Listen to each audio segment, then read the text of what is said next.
விலை வரலாற்றில் இல்லாத அளவு உயர்ந்துள்ள நிலையில் இந்த அளவு உயர்ந்ததற்கான காரணம் என்ன என்பதை இந்த காணொளியில் பார்க்கலாம்.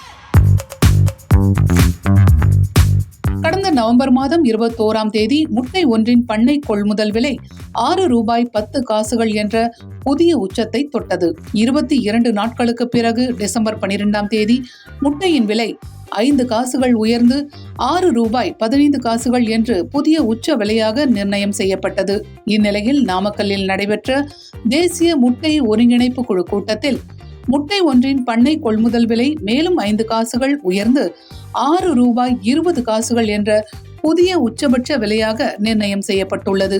இதன் காரணமாக சில்லறை விற்பனையில் ஒரு முட்டையின் விலை குறைந்தபட்சம் ₹7 வரை விற்பனை செய்யப்படுகிறது. முட்டை விலை வரலாறு காணாத வகையில் இந்த அளவு உயர்ந்துள்ளதற்கு பல்வேறு காரணங்கள் இருப்பதாக கோழிப்பண்ணை உரிமையாளர்கள் கூறுகிறார்கள்.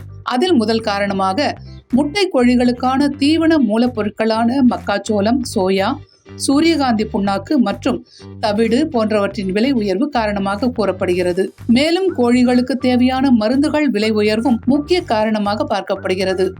இதனால் பண்ணையாளர்கள் தங்களின் நஷ்டத்தை ஈடுகட்ட முட்டை விலையை உயர்த்தியிருக்கிறார்கள். அதே போல குளிர்காலமான தற்போது வட மாநிலங்களில் முட்டையின் தேவை அதிகரித்துள்ளது. தேவை அதிகரித்துள்ளதால் முட்டை விலை இயல்பாகவே உயரும் நிலை ஏற்பட்டுள்ளது. தவிர கிறிஸ்துமஸ், புத்தாண்டு காலங்களில் கேக் விற்பனை பல மடங்கு அதிகரிக்கும். கேக் தயாரிப்புக்கு முட்டை முக்கிய பங்கு வகிப்பதால் தற்போதே பேக்கரி உரிமையாளர்கள் முட்டைக்கு அதிக அளவில் ஆர்டர்கள் கொடுத்து வருகிறார்கள். இதுவும் முட்டை விலை உயர்வுக்கு ஒரு காரணமாக பார்க்கப்படுகிறது.